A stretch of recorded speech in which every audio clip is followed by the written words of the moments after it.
Twitter is phenomenally popular among journalists, but until now it's mostly been words and links to still photos. But a new app called Vine adds video to the mix. That is, as long as you limit your output to 6 seconds. So how are news outlets handling this new toy? Well, here are various stars stopping by CNN.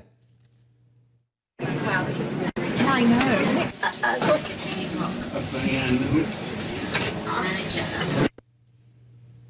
Here's the New York Times covering Fashion Week.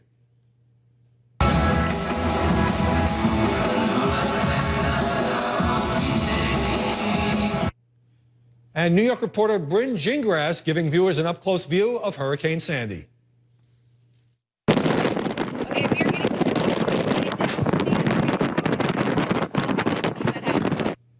Looks windy. I spoke to 2 journalists earlier to examine the potential of Vine. Joining us now from New York is Bryn Gingras, reporter for WNBC TV, and Katie Linendoll, who covers technology for ESPN. So, Bryn, obvious question about Vine. No matter how quickly you talk, what can you actually say in 6 seconds?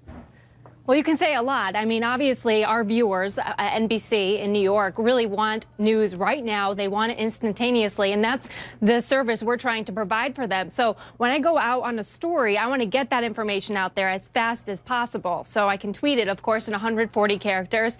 You add a picture to that. A picture speaks 1,000 words, but imagine the volumes it speaks with 6 seconds of video. And I have actually a good example for you, Howie. I was really privileged last year to actually be recognized by Twitter as having a top tweet of 2012. And I took a snapshot of that roller coaster in Seaside Heights. I'm sure you're very aware of that image. But imagine if I was using Vine last year and I was able to capture the roller coaster with the waves crashing against it and the dock I was standing on that was just destroyed and the other rides that were really damaged by that storm. So really, it is a great service to our viewers. Isn't this 6-second app really pushing the media further down the road towards superficiality? I don't think so. You know, I think seeing a number of different brands use it in very unique and creative ways. We're all about self-promotion. This is just another tool to add to your bag. And when we talk about brands from Urban Outfitters to Play-Doh to events like New York Auto Show, and now even Hollywood on board. Just the other day, we saw the movie The Wolverine. The director, James Mangold, actually for the first time, before the trailer was even out, put out a 6-second looping Vine of the film. I think it's really powerful, creative tool. But on that point, Katie, is it promotion or is it journalism?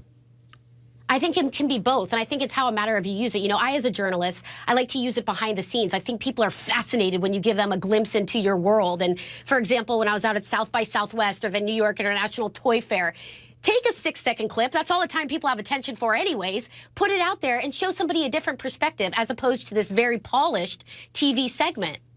Bryn, do you agree with that? That in this era of shrinking sound bites and shrinking attention spans, that 6 seconds matches the audience, what the audience wants, and 10 or 15 seconds would just be way too long?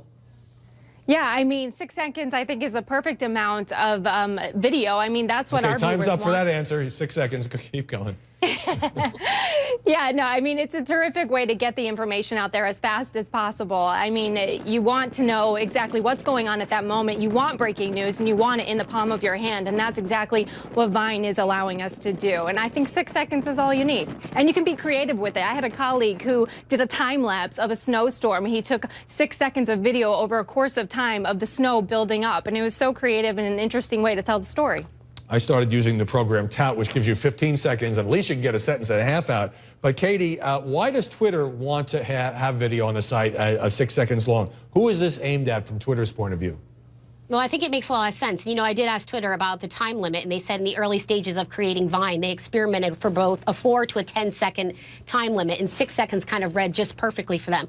But I think the differentiator here in terms of pushing video content on Twitter, which we don't need me to tell you, it's a powerful platform, it's embedded seamlessly, and it's very clean. So, you know, with a tweet, you send a video, and it's easy to look at, quick to watch. It makes a lot of sense to have this under their tool belt. Is it also easy, Bryn, to do when you're out in the field and you just whip out your phone and you can shoot and post in a pretty short period of time? Oh, it's extremely easy. I mean, there are a little bit of limitations that I'd like to see them adopt. For example, when you're using your iPhone, you want to take video sort of yourself. I mean, there was one time I was shooting storm coverage and I wanted to be able to show the sand and the wind coming up against me. And it's kind of hard to do that when you can't turn the screen toward you and see what you're actually shooting in that perspective. But it's very easy to shoot. And I think also our mindset right now as journalists is to sort of capture everything we can, whether it be for our newscasts later in the evening or right there to give our viewers the perspective we're seeing. Right, but if you can't shoot yourself, I mean, it should be all about us, the journalists. Katie, what are the chances of this is just the latest shiny tech toy, and a year from now we'll be talking about something else, maybe something that lasts 3 seconds? I don't think so. I know that's a problem, obviously, especially in the app world and the inundation and the influx of apps themselves. But I think that Vine is just going to get better. And, you know, we still have yet to see it over on the Android side. I still think it's a little buggy. I still think there's a lot of capability that can be added and make it a more powerful tool. And I mean, just the first week alone, when it was released, skyrocketed.